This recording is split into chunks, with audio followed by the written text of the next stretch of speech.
तो डिविडेंड आप यील्ड में देखिए कि आपको वो 100 रुपये में 6 रुपया दे रहा है या 8 रुपया दे रहा है।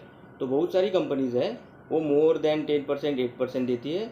जो PSU है, PSU मतलब पब्लिक सेक्टर जो अंडरटेकिंग कंपनीज होती है, वो नॉर्मली ज़्यादा डिविडेंड देती है। लेकिन डिविडेंड जो जिनका यील्ड ज़्यादा होता है वो कंपनी का प्राइस एप्रिसिएशन होता है कभी कभी, लेकिन चांसेस कम होते हैं। तो हम ये कंसेप्ट भी थोड़ा सा क्लियर करेंगे। लेकिन उससे पहले हम देखते हैं कि कौन कौन सी कंपनियां, कौन कौन की सेक्टर की कंपनियां आपको अच्छा डिविडेंड दे सकती है। तो ऐसी कंपनियां जो PSU है, मतलब जिसमें गवर्नमेंट का होल्ड है, जो मेजर जो उनके प्रमोटर्स हैं वो गवर्नमेंट है, मतलब वो उसे पब्लिक सेक्टर अंडरटेकिंग कंपनीज कहा जाता है। तो वो आपको अच्छा डिविडेंड यील्ड प्रोवाइड करती है। सेकंड एक कंसेप्ट है, मैं अभी उसका नाम आपको बताऊंगा, वो जो कंसेप्ट है हम वो बाद में डिस्कस करेंगे।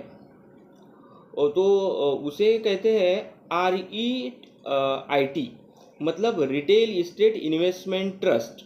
ये क्या होता है, ये आपको ये जो कंपनी होती है, ये आपका पैसा लेती है IPO कर, या आप उसमें इन्वेस्ट करके, तो वो कोई कमर्शियल इंफ्रास्ट्रक्चर बनाती है, और उसमें से जो रेंट आता है या उसमें जो प्रॉफिटेबिलिटी आती है वो आपको देती है।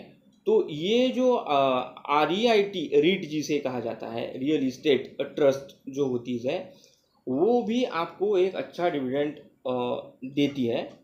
और ऐसे और उसमें पॉजिटिव पॉइंट ये है कि अभी इंडियन मार्केट में कुछ सिलेक्टेड ही कंपनियाँ अवेलेबल है।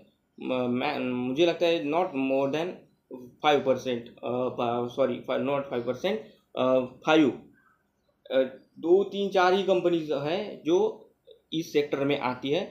ये हम एक दिन ज़रूर डिस्कस करेंगे कि ये कंसेप्ट क्या है। ये थोड़ा सा अलग कंसेप्ट है जो रियल इस्टेट इन्वेस्टमेंट ट्रस्ट का।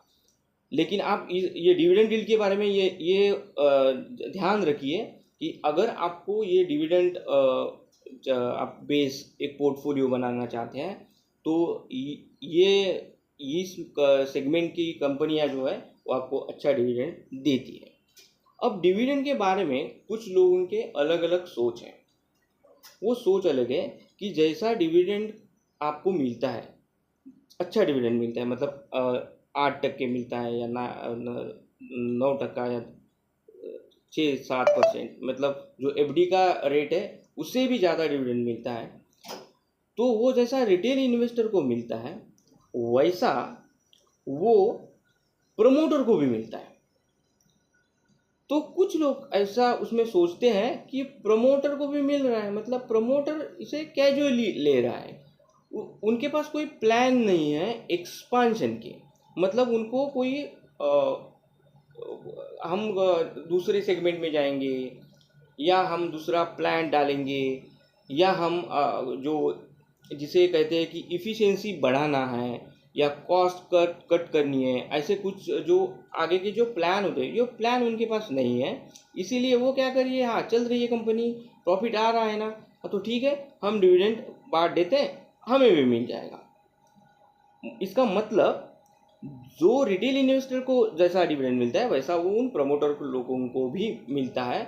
और ये थोड़ा उसका अगर निगेटिव, जिसे ये निगेटिव नहीं कह सकते हम, एक ग्रे एरिया में आता है कि जो कंपनी ज़्यादा डिविडेंड दे रही है उसके पास कुछ एक्सपांशन के या एक जिसे हम कहते हैं कि उसमें एक बहुत बड़ी मोमेंटम आ जाएंगी, प्राइस एप्रिसिएशन होगा, इसके चांसेस बहुत कम है।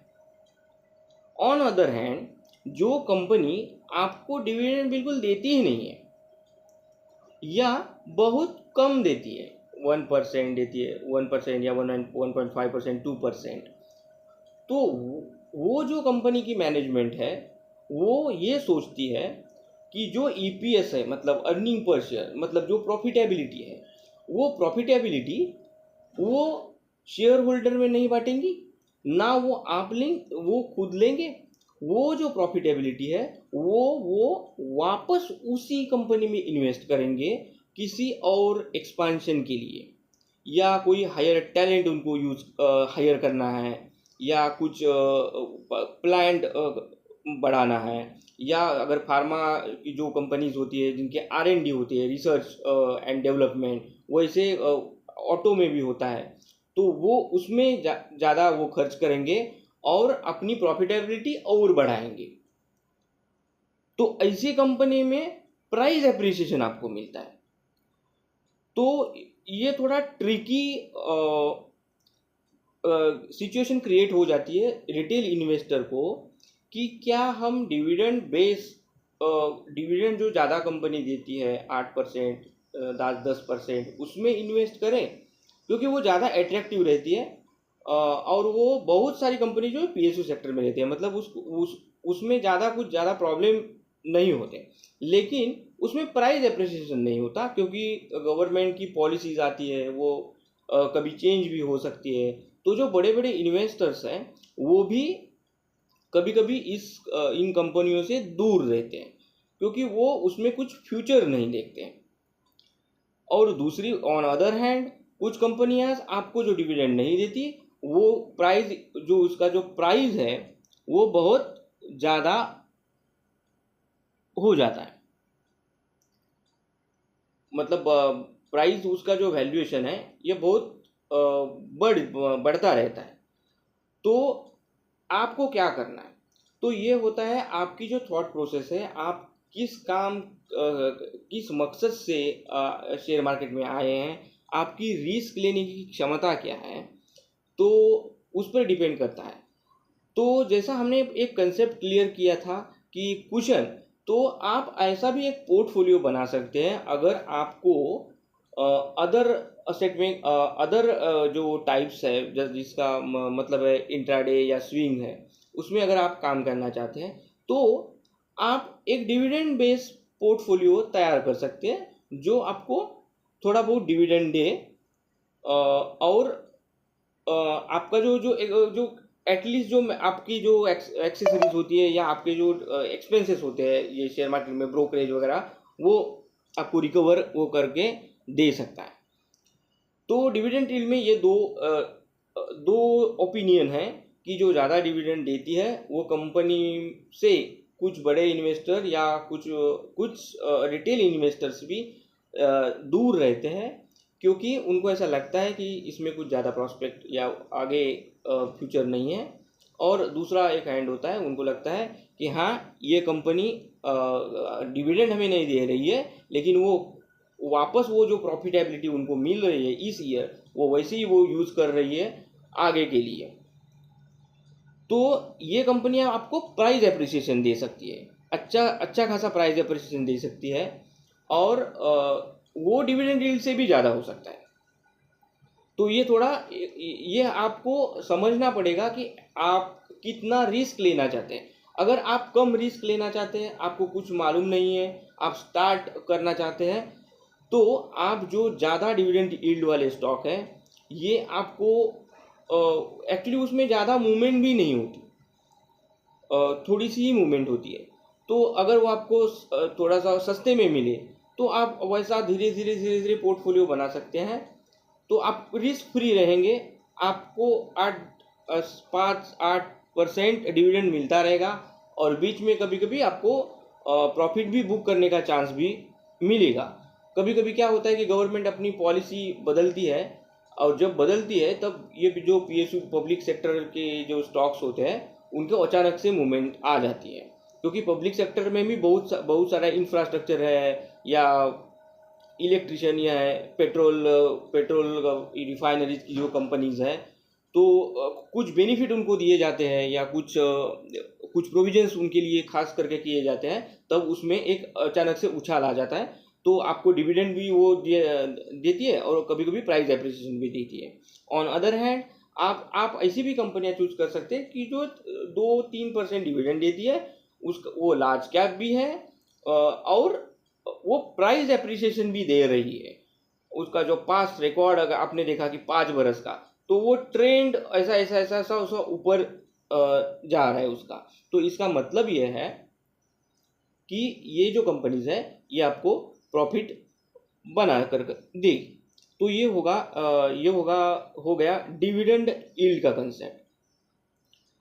अभी ये तीन जो रेशोज मैंने बताए, ये मोर देन सफिशिएंट है कि आपको एक स्टॉक सिलेक्ट करने के लिए स्टार्टिंग में।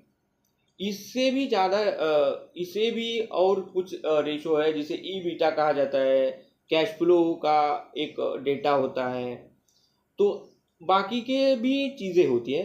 लेकिन ये जो तीन रेशोज है, तो कम से कम आप आज से वो एनालाइज करना चालू कर सकते हैं। ऐसे डिविडेंड है। हम थोड़ा सा मगअप कर लेते हैं।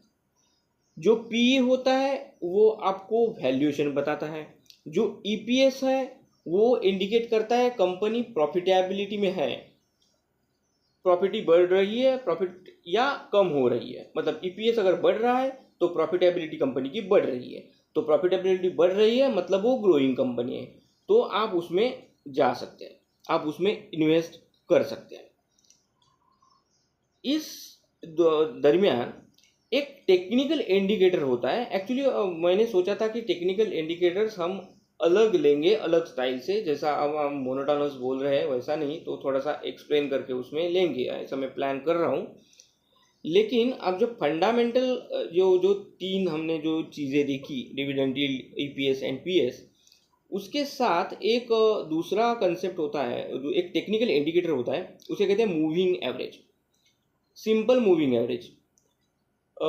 मूविंग एवरेज मतलब वो जो स्टॉक है, वो स्टॉक उसका एवरेजली मूव कैसा कर रहा है, उसकी एक वैल्यू कैलकुलेट हो जाती है। उस फॉर्मूले में आप मत जाइए, वो डायरेक्टली आपको मिल जाती है।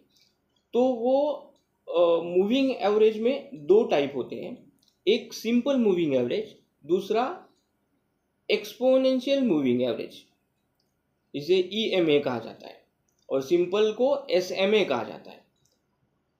तो ये मूविंग एवरेज जब आप शॉर्ट टर्म में काम करते हैं तब आप 5 डेज 20 डेज 15 डेज भी लगा सकते हैं।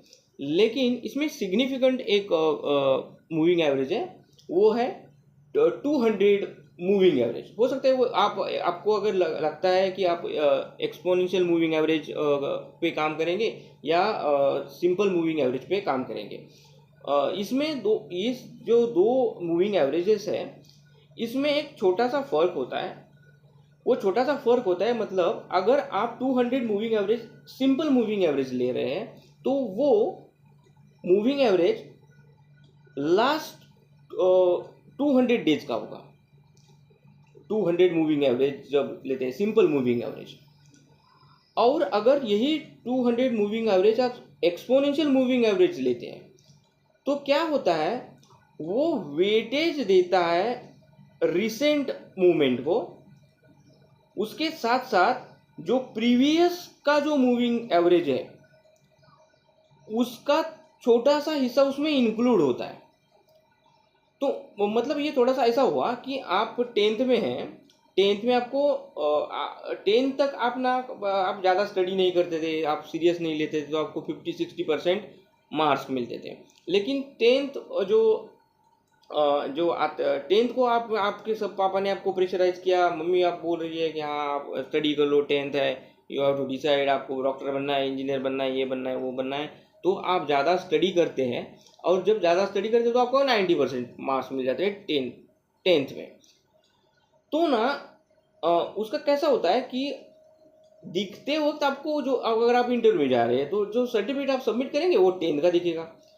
तो वैसा ही कुछ सिंपल मूविंग एवरेज का है। सिंपल मूविंग एवरेज आपको 200 का दिखाता है, लास्ट 200 डेज का मूविंग एवरेज दिखाता है। लेकिन एक्सपोनेंशियल मूविंग एवरेज है, वो कैसा दिखाता है, वो ऐसा दिखाएगा आपके पिछले एग्जाम्पल में कि आपने 10th में कितने % मार्क्स लिए, वो कंसिडर करेगा ही, उसको वो ज़्यादा वेटेज देगा।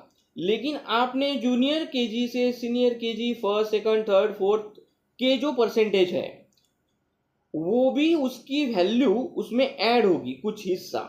मतलब आप जूनियर केजी का जो परफॉर्मेंस है वो भी वो उसमें ऐड होगा। इसका मतलब ये है कि एक्सपोनेंशियल एवरेज ये काफ़ी पास्ट वैल्यू से आपको एक आइडिया देता है कि ये स्टॉक कैसा मूव कर रहा है। और ये मूविंग एवरेज में जनरली 200 मूविंग एवरेज ये एक सिग्निफिकेंट माना जाता है बाय करने के लिए स्टॉक। और जब वो 200 मूविंग एवरेज चल रहा है, स्टॉक 200 मूविंग के ऊपर चल रहा है और 50 जो मूवी सिंपल या एक्सपोनेंशियल मूविंग एवरेज ऊपर चल रहा है, तो आप कह सकते हैं कि वो स्टॉक बुलिश ट्रेंड में है, मतलब वो बढ़ता जाएगा। ये एक प्रिडिक्शंस होता है, ये ऐसा होता है ऐसा नहीं है। लेकिन बहुत बार क्या होता है कि स्टॉक 200 मूविंग एवरेज पे एक सपोर्ट लेता है और 200 मूविंग के सपोर्ट से वो बाद में रिबाउंड हो जाता है, वो रिवर्स हो जाता है। तो जो 200 मूविंग एवरेज का मतलब क्या है कि वो स्टॉक आपको सस्ता मिल रहा है, मतलब आपका जो 200 डेज से जो लोग इन्वेस्ट करके बैठते हैं तो आपको वो स्टॉक सस्ते में अभी मिल रहा है।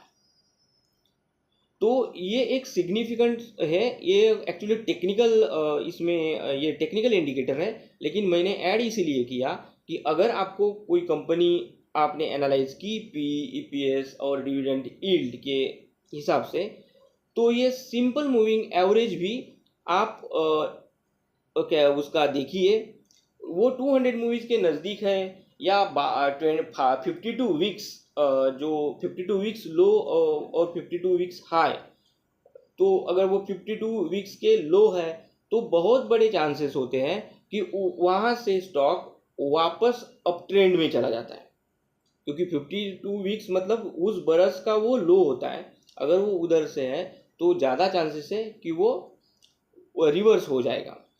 सिंपल मूविंग एवरेज का भी वैसा ही है। 200 मूविंग को बहुत बार एक स्टॉक, जो क्वालिटी स्टॉक होते हैं वो आते हैं 200 मूविंग को टच करते हैं या करते भी नहीं है और वापस अपर ट्रेंड में चले जाते हैं।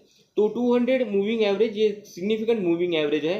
आपको अगर एक्यूमुलेट करना चालू करना है तो आप 200 मूविंग एवरेज से कर सकते हैं, या आप ऐसा मान सकते हैं कि 200 मूविंग एवरेज से जब तक स्टॉक ऊपर है तब तक वो अप ट्रेंड में है। जब वो 200 मूविंग एवरेज से नीचे आ जाएगा तो वो बेरिश फेज में चला जाएगा, मतलब उसमें प्राइस डिप्रिसिएशन आ जाएगा, मतलब स्टॉक की जो प्राइस है वो घट सकती है, कम हो सकती है।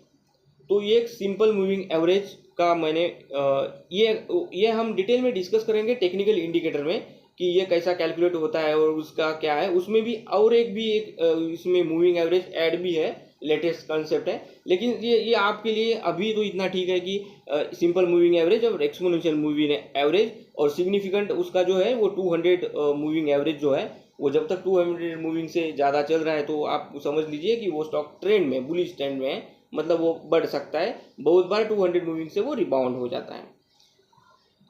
अभी फंडामेंटल में एक बात आती है जिसमें ज़्यादा टाइम नहीं लगेगा, तो वो होता है प्लेजिंग ऑफ शेयर्स। जब आप हिस्ट्री चेक करते हैं उस कंपनी की तो उसमें कंपनी ने कोई अपने ही शेयर्स प्लेज करवा दिए है क्या, तो उसे करते हैं प्लेजिंग ऑफ शेयर्स। प्लेज मतलब गिरवी रखना। तो ये एक अच्छा संकेत नहीं माना जा सकता। भले ही उसका ईपीएस अच्छा हो, वो आपको सस्ते में मिल रहा है, वो डिविडेंड भी थोड़ा वो दे रहा है 3%, लेकिन वो प्लेज शेयर करके वो कंपनी बैठी है, अपने ही शेयर्स प्लेज करके बैठी है, या उसमें कोई चेंज नहीं आया है क्वार्टर टू क्वार्टर, वो चेंज नहीं, मतलब उन्होंने इस क्वार्टर में प्लेज किए और दूसरे क्वार्टर में या तीसरे क्वार्टर में उन्होंने अनप्लेज किए और अभी वो प्लेज उस पर कोई नहीं है, तो इसका मतलब ये अच्छा संकेत है। कंपनी इसका इसका एक लॉजिक ये है कि वाई प्लेजिंग कंपनी जब करती है वो निगेटिव संकेत माना जाता है कि कंपनी के कैश फ्लो में या कंपनी का जो एक टोटल जो उसका ऑपरेशन होता है उसमें उसे कैश की कमी है, इसीलिए वो क्या करती है, अपनी ही स्टॉक गिरवी रखती है और उससे एक मार्जिन लेती है या पैसा लेती है। तो जब आप फंडामेंटली कंपनी सर्च करेंगे तब आप पहले देखेंगे पी, बाद में उसका स्मॉल कैप मिड कैप ये जो सेक्टर है वो देखेंगे, ईपीएस देखेंगे। ईपीएस अच्छा है तो आप वो उसे टिक मार्क कीजिएगा, हाँ एक क्राइटेरिया में वो पास हो गया। उसका पी भी कम है, उसका मूविंग एवरेज है वो ट्रेड कर रहा है अबव 200 मूविंग एवरेज में। और तीसरी चीज़ है, ये तीनों चीज़ आप सब आ गया, और वो प्लेज फ्री कंपनी है या डेट फ्री कंपनी है। डेट मतलब उस कंपनी में कर्जा नहीं है, या कर्जा है लेकिन थोड़ा सा कर्जा है, ज़्यादा नहीं है, मतलब वो डेट फ्री कंपनी कहा जाता है। डेट मतलब कर्जा, तो उस पर कोई लोन नहीं है। तो लोन नहीं है, प्लेज नहीं है, पी कम है, मतलब उसकी वैल्यूएशन जो है कम है, ईपीएस अच्छा दिखा रहा है, और डिविडेंड यील्ड भी 3-4% दे रहा है। तो आप ये समझ सकते हैं कि ये स्टॉक अच्छा है। और एक इंडिकेटर है, जब आप स्टॉक खोलेंगे तो आपको उसमें ग्राफिकल रिप्रेजेंटेशन मिलता है हिस्टोरिकल डेटा का, मतलब जब कंपनी लिस्टेड हुई या 10 बरस का भी मिलता है। तो जनरली क्या होता है कि स्टॉक कभी ऊपर ऐसा स्ट्रेट लाइन में नहीं जाता, स्टॉक जिगजैग मोशन में ऊपर जाता है, मतलब थोड़ा ऊपर जाएगा, वापस थोड़ा सा करके वापस ऊपर जाएगा, वापस थोड़ा जाएगा, वापस ऊपर जाएगा, नीचे आते वक्त भी वो जिगजैग मोशन में आ जाएगा, वो स्ट्रेट लाइन में नीचे नहीं आएगा। हाँ, जिसे फ्री फॉल कहते हैं। ऐसा होता है लेकिन नॉर्मली नहीं होता, कभी कभी ऐसा होता है कि एकदम एक सडन उसमें ड्रॉप्स आ गया। लेकिन जो तो आपको ये देखना है कि ये कंपनी 1 ईयर में कैसी काम कर रही है, 2 ईयर्स कैसा है, मैक्स कैसा वो दिखा रही है। अगर वो मैक्स में भी अप ट्रेंड दिखा रही है, मतलब वो स्टॉक नीचे आ जाएगा लेकिन नीचे आके वापस ऊपर जाएगा, थोड़ा सा नीचे आएगा वापस, मतलब आप एक समझिए, एक स्टॉक है, वो आप उसकी कीमत पहले पास की कीमत थी 10 रुपीज़, तो वो 20 रुपीज़ तक गया, बाद में 15 रुपये तक नीचे आया, बाद में वो गया 23 रुपये तक गया, बाद में वो 21 रुपये नीचे आया, 21 रुपये से आगे वो निकल गया 50 तक, 50 से वापस वो 35 तक आ गया, 35 उसने सपोर्ट लिया, 35 से वो वापस चलना चालू किया, तो वो डायरेक्टली 80 तक गया, और 80 तक गया और वो ओवर वैल्यूड हो गया, अभी ओवर बॉट हो गया है, तो वो नीचे चालू हो जाएगा। तो नीचे जो आएगा तो वो कैसा आएगा, 80 से आएगा वो नीचे 70 तक, वापस थोड़ा सा जाएगा 78 तक या 77 तक, वापस गिरेगा 65 तक, बाद में वापस वो 68 तक जाएगा, नीचे वापस गिरेगा 50। तो ऐसे ही जिगजैग मोशन में वो स्टॉक गिरते या चढ़ते, तो वो एक स्ट्रेट लाइन में ऐसा एक नहीं होता है। तो ये फंडामेंटल जो एनालिसिस है ये मोर देन सफिशिएंट है आपको सर्च करने के लिए।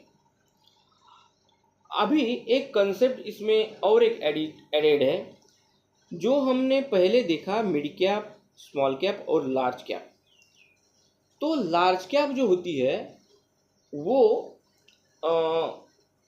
कंपनी का जो जीडीपी है, या कंपनी का जीडीपी नहीं, जो देश का हमारा जीडीपी है उसे भी वो इम्पैक्ट करती है। तो वो काफ़ी कॉन्शियसली जो रेगुलेटरी बॉडी है वो उस टाइप के स्टॉक निफ्टी 50 में रखती है।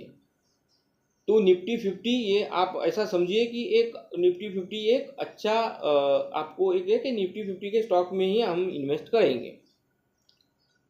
लेकिन जब आप उसमें इन्वेस्ट करेंगे तब उसका जो प्राइस एप्रिसिएशन होता है वो हो सकता है आपको ज़्यादा वोलेटाइल ना होने के कारण कम मिले,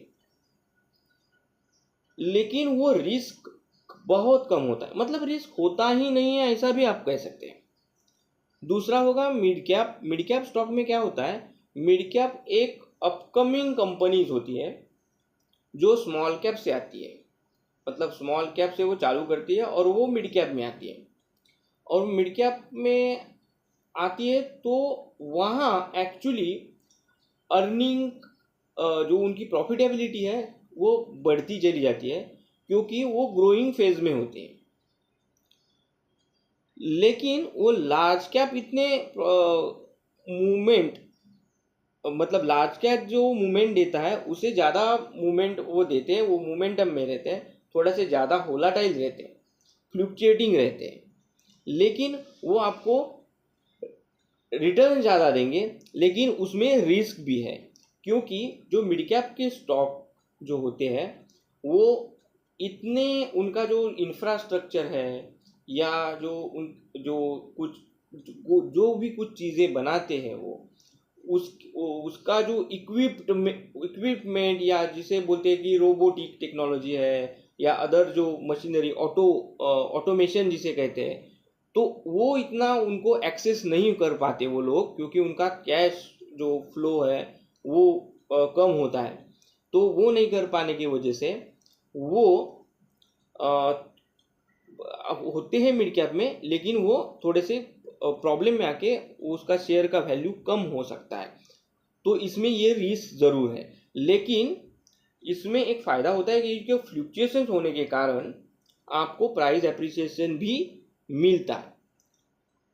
रह गई बात स्मॉल कैप की, तो स्मॉल कैप ये बहुत रिस्की है।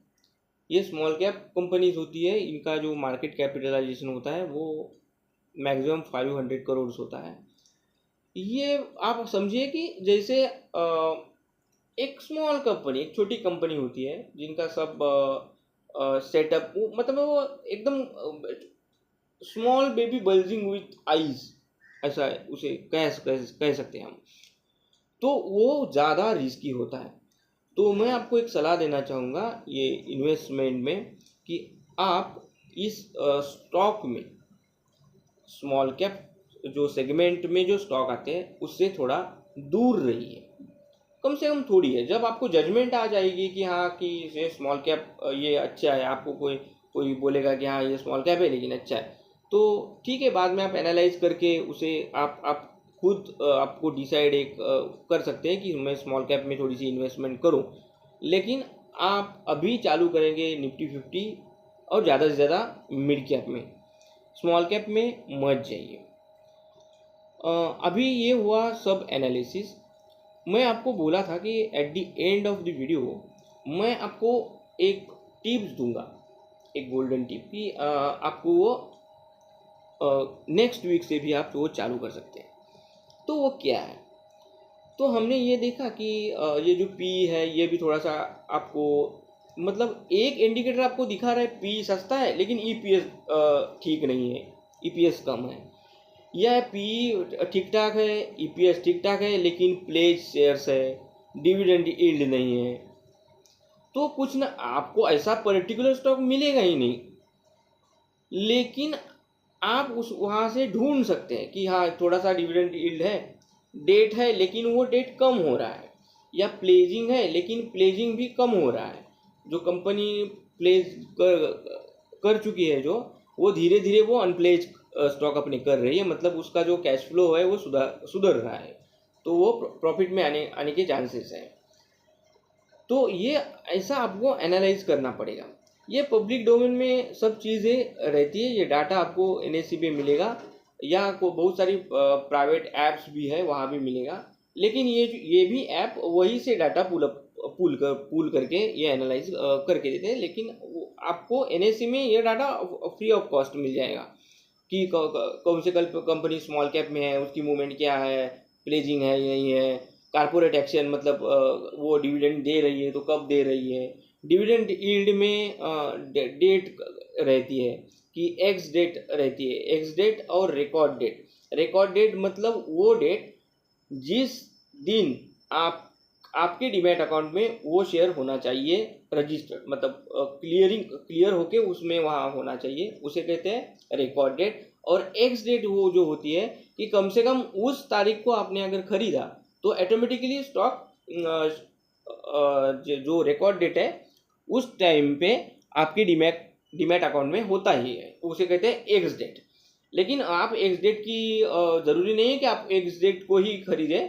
अगर कोई कुछ कंपनीज होती है जो बहुत पहले ही अनाउंस कर चुकी होती है, 25 दिन या 20 दिन, तो भी अगर आपको अच्छा लग रहा है कि डिविडेंड यील्ड अच्छा है और you want to make a portfolio on dividend base, तो आप उसी दिन चालू कर सकते हैं उसमें एक्यूमुलेशन, मतलब धीरे धीरे स्टॉक लेना चालू कर सकते हैं। तो ये हुआ एक्स डिविडेंड का, और ये डिविडेंड बेस चीज़ होगी। तो ये सब आपको एक साथ देखना पड़ेगा कि डिविडेंड यील्ड है क्या है, इसमें प्लेजिंग है नहीं है। ये थोड़ा हेक्टिक एक्सरसाइज ज़रूर है, लेकिन आपको रिटर्न तो चाहिए। आप ऐसा, आप में से कुछ लोग होंगे वो आप बोलेंगे अरे मेरे पास 50,000 है, लेकिन तू तू सब तो कुछ बता नहीं रहा है अभी, तो उसमें क्या सोल्यूशन है? तो उसमें एक सोल्यूशन है। अगर आप नेक्स्ट वीक से चालू करना चाहते हैं इन्वेस्टिंग, तो आप म्यूचुअल फंड में इन्वेस्ट कर सकते हैं।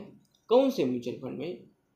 जिस म्यूचुअल फंड में आप इन्वेस्ट करें जो आप स्मॉल कैप में इंडिविजुअल बेसिस पे, मैंने बोला है आपको कि आपको करना नहीं है।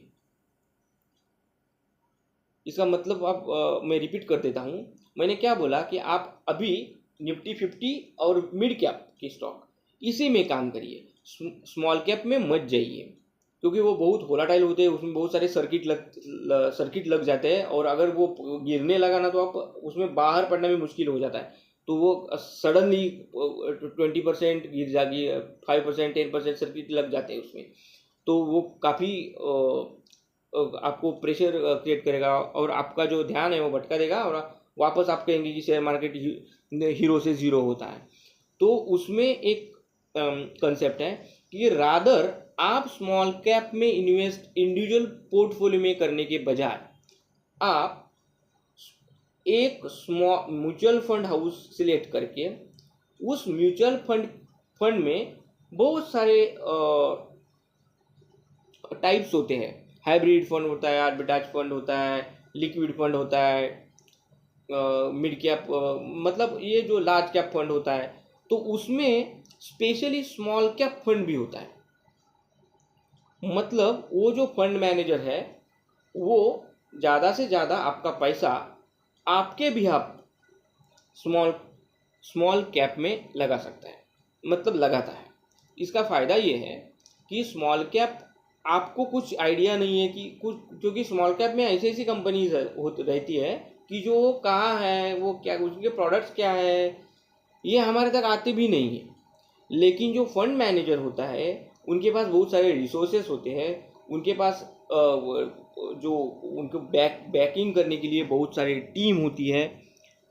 उस कंपनी का फंडामेंटल एनालिसिस करना, या उनके जो मीटिंग्स होते हैं, एजीएम्स मीटिंग होते हैं, या उनके जो डायरेक्टर्स होते हैं वो जो प्रेजेंट प्रोजेक्शन देते हैं कि आगे हमारे प्लान्स क्या क्या है, तो वो फंड मैनेजर को ज़्यादा मालूम पड़ता है आपसे कि ये जो सारी स्मॉल कैप की, मान लो 100 कंपनियां स्मॉल कैप में हैं, तो उसमें से सिलेक्टेड 10 कंपनीज में वो पैसा लगाता है, और उस, मैंने बोला है ये कि हायर प्रोबेबिलिटी गेम है, तो वो कम से कम आपसे ज़्यादा प्रोफेशनल होने के कारण वो आपकी जो इन्वेस्टमेंट स्मॉल कैप में आप नहीं कर पा रहे अपने पोर्टफोलियो में, मतलब आपके लैपटॉप में या आपके मोबाइल के जो भी कुछ आपका टर्मिनल है ब्रोकरेज हाउस का, उसमें कर नहीं पा रहे हैं, तो आप क्या करेंगे? आप सिर्फ लार्ज कैप या मिड कैप में काम करेंगे, और म्यूचुअल फंड जो आप सिलेक्ट करेंगे, क्योंकि म्यूचुअल फंड भी एक इन्वेस्टमेंट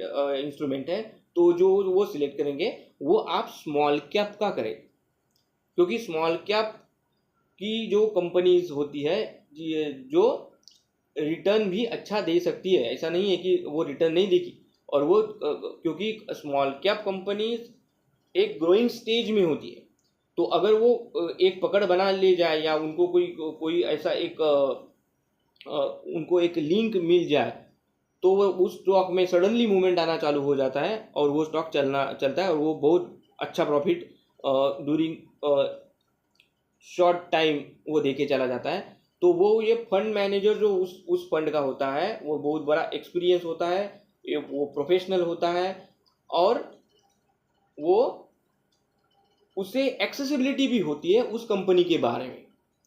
वैसी एक्सेसिबिलिटी हमें नहीं आप ढूंढ लीजिए स्मॉल कैप के स्टॉक, कुछ कुछ स्टॉक आपने सुने भी नहीं होंगे, तो वो क्या करते हैं वो आपको खोजना पड़ेगा, उसके नाम भी आपको पता नहीं होंगे।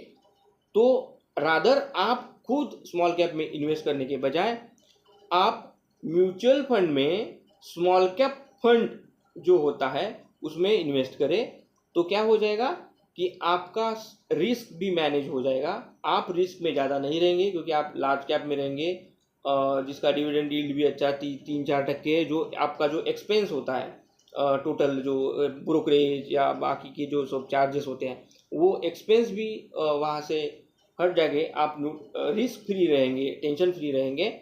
और आपने जो स्मॉल कैप में पैसे आप करना खुद चाहते हैं वो पैसे आप किसी एक प्रोफेशनल मैनेजर फंड मैनेजर को देंगे, जो वो राइट ये जाके वो आपको सालाना एक 12% 15% तक रिटर्न देगा। तो ये थी मेरी लास्ट गोल्डन टिप। तो ये मेरा सेकंड वीडियो था, फंडामेंटल वीडियो। एक्चुअली मैं ज़रा थक के आया था और रात थोड़ा सा मेरी नींद पूरी नहीं हुई थी, तो थोड़ा मैं थका हुआ हूँ। इंस्पाइट ऑफ दैट मैंने आज डिसाइड कर दिया था कि एक वीडियो आपको करना ही है।